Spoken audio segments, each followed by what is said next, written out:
Bismillahirrahmanirrahim. Alhamdulillah wadi masih diberi nikmat, mugi-mugi ngaji istiqomah manfaat barokah fiddini wad dunya wal akhirah. Bismillahirrahmanirrahim. Qauluhu faslun utawi kikono fasal suwiji. Takbire fasal waman kusida bi adab fi nafsihi. Iki bahas masalah soil, orang yang gawe Allah, orang yang di situ membuat orang lain iki merasa terganggu. Jadi ono kalane memang soel itu orang yang membunuh atau orang yang di situ memang mengambil harta dan lain-lain. Dan nanti akan dijelaskan. Qauluhu waman utawi sapane wong kusida iku den sejo. Sapa man den sejo biada kelawan piloro. Ngono mau finafsi ing dalam awak dhewe man au malihi utawa bondone man au harimihi utawa wadon harime man. Jadi ketika nantinya di perjalanan atau di tempat-tempat keramaian ada seseorang kok mau diambil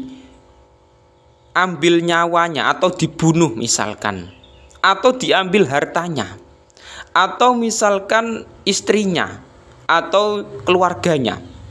Nah, ketika ada orang yang gawe Allah membuat kerusakan seperti itu, maka kita fakotala mongko nuli merangi sapa man merangi andalika saking mengkono-mengkono nafsihi. Tapi ketika kita demikian misalkan mau dibunuh atau diambil harta atau diambil keluargane ki mau perempuan, iku kok misalkan kita melawan, membunuh misalkan. Wa qatalan mateni sapa man asaila ing sail dalam syarae. Dadi wa qatalan mateni sapa man. Fala domana mongko ora ana nempo iku maujud alihi ing atase man. Dadi misalkan ngeten. Zaid iku pergi ke misalkan Jawa Timur. Ya di perjalanan ternyata ada soil wong sing gawe Allah, gawe perbuatan jelek. Akhirnya Zaid iku mau dibunuh oleh iku mau penjahat ki mau. Atau misalkan penjahat itu tidak membunuh tapi cuman mengambil hartanya Zaid, perampok lah kasarannya. Atau misalkan tidak ada tujuan mengambil harta atau membunuh Zaid tapi mengambil istrinya atau mengambil misalkan keluarganya, adiknya Zaid perempuan atau gimana, mau diperkosa misalkan. Nah, sebagai cowok laki-laki Zaid itu ternyata punya ajian misalkan atau asma atau hizib diwirid terus akhirnya bisa membunuh si Umar.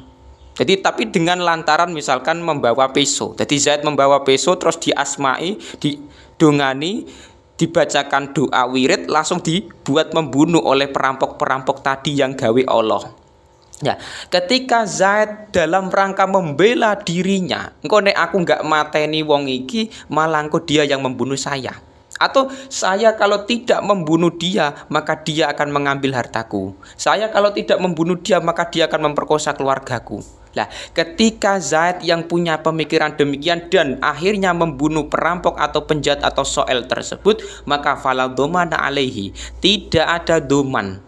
Jadi tidak ada nempoi, dia tidak ada tanggung jawab di kisos, tidak ada. Jadi artinya ngeten, Zaid itu tidak terkena hukum, dia tidak terkena hukum kisos. Karena apa? Dia dalam rangka membela dirinya, dia dalam rangka membela hartanya, dia dalam rangka membela istri atau anak-anaknya.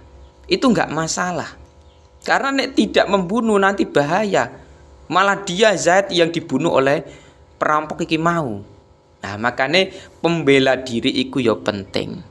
Membela nyawa sendiri atau membela harta atau membela keluarganya yang mau diperkosa oleh penjahat-penjahat ki mau. Nah, itu enggak masalah. Tapi kalau bisa jangan langsung dibunuh penjahat tersebut. Tapi kita omongi baik-baik.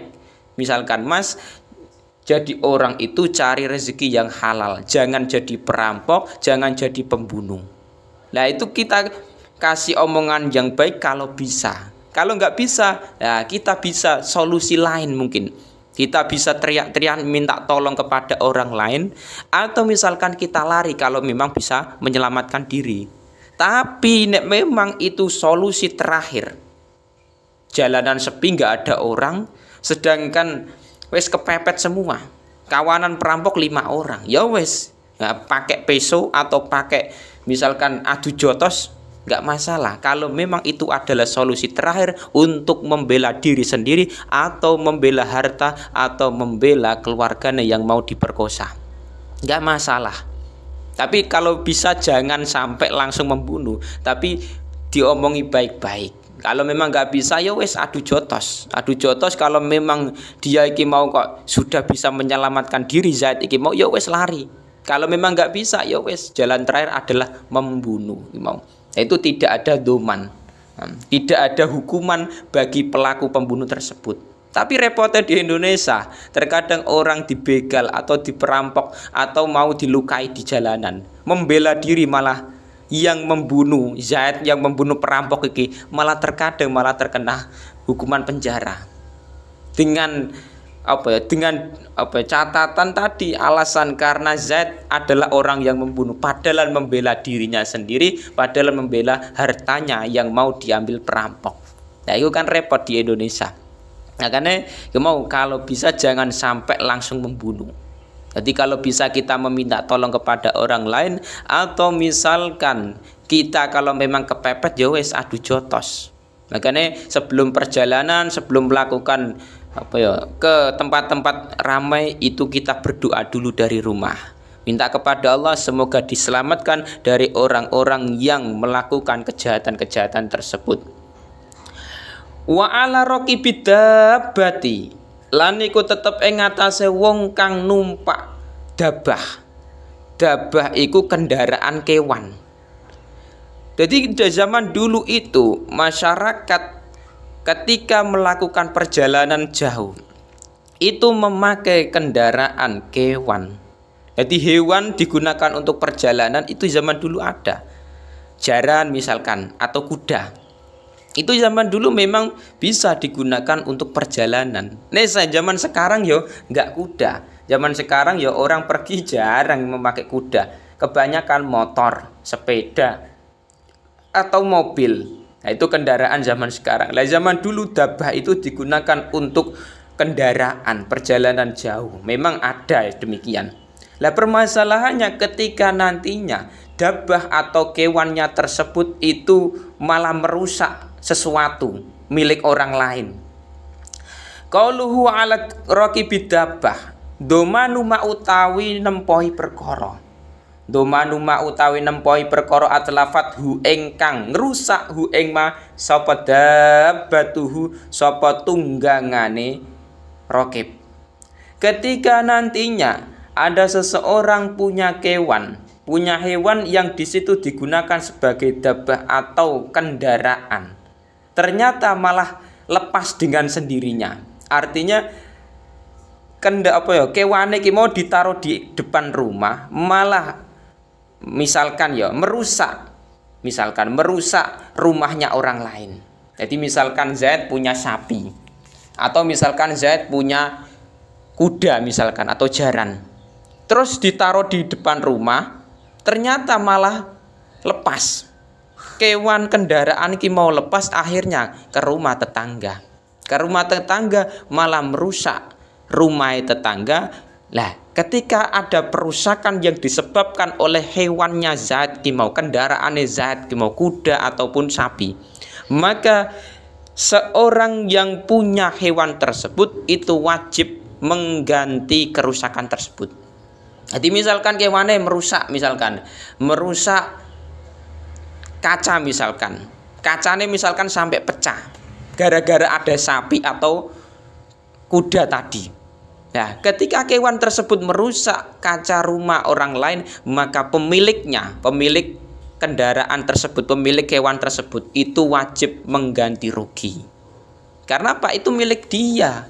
Milik kendaraan tersebut, kewan tersebut milik si Zaid. Makanya wajib mengijoli atau mengganti rugi. Lain zaman sekarang nggak begitu. Zaman sekarang sudah jarang sekali yang memakai kendaraan kuda untuk perjalanan jauh, nggak ada. Sapi pun tidak dipakai sebagai kendaraan, tapi kebanyakan sapi itu diternak untuk nantinya dagingnya dijual belikan. Jadi jarang zaman sekarang yang memakai kendaraan hewan, itu jarang. mau di Indonesia loh ya. Tapi zaman sekarang itu lebih modern, kita memakai motor atau sepeda atau mobil. Misalkan, nah, mobil atau motor tersebut ternyata nabrak rumahnya orang lain, maka dia harus mengganti. Jadi misalkan ya, Zaid naik mobil atau naik motor dengan kecepatan kencang, akhirnya nabrak pagar rumahnya Umar. Lah itu juga hampir sama dengan ini. Nantinya wajib mengganti rugi kerusakan tersebut. Karena mobil tersebut itu kendaraannya Zaid dan juga ditumpangi dia malah. Jadi makanya pagar yang dirusak oleh mobilnya Zaid tadi, yang ditunggangi Zaid, maka dia harus mengganti rugi. Nah kan zaman sekarang ada anak-anak muda zaman sekarang banyak yang menaiki motor atau mobil yang di situ dengan kecepatan kencang ngawur, akhirnya nabrak rumah orang lain atau nabrak orang lain sampai mati atau bahkan kecelakaan. Nah itu juga bisa terjadi zaman sekarang. Anak-anak zaman sekarang itu kalau numpak motor atau numpak mobil terkadang itu ngawur dan tidak memikirkan keselamatan dirinya. Nah ketika terjadi demikian, siapa yang mengganti rugi? Anak muda zaman sekarang naik motor, naik mobil kebut-kebutan ngawur, tidak sesuai dengan kecepatan yang umum, tapi di atas umum atau lebih kencang lagi, akhirnya ngawur nabrak. Itu apakah mengganti rugi atau tidak kerusakan tersebut? Ada kan zaman sekarang. Makanya zaman punya anak itu dijaga. Kalau memang belum umurnya jangan diberikan motor atau mobil. Nanti kalau kendaraan tersebut bisa merusak sesuatu barangnya orang lain atau kecelakaan misalkan, itu nantinya yang tanggung jawab siapa? Anak zaman sekarang naik motor, anak sampean terus nabrak rumahnya orang lain, kocone pecah misalkan, yang mengganti rugi siapa? Yang tanggung jawab siapa? Nah, itu penting sekali anak-anak kita dijaga, jangan sampai ngawur, jangan sampai menjadi orang-orang yang liar seperti itu. Amit sewu ngapunteneh. Nah, ini penting sekali. Zaman dulu kendaraannya dabah, kendaraannya kewan, sapi atau misalkan kuda. Tapi zaman sekarang kan enggak. Orang jarang menggunakan kendaraan kewan zaman sekarang. Kebanyakan menggunakan mesin-mesin bermotor atau menggunakan mobil. Jadi zaman sekarang serba mobil, serba motor memang. Nah, ketika zaman sekarang memakai itu terkadang itu juga bisa merusak sesuatu milik orang lain. Itu penting, makanya sebelum perjalanan jauh berdoa dulu agar nantinya semoga diberikan keselamatan dunia sampai akhirat. Penting juga, Imam.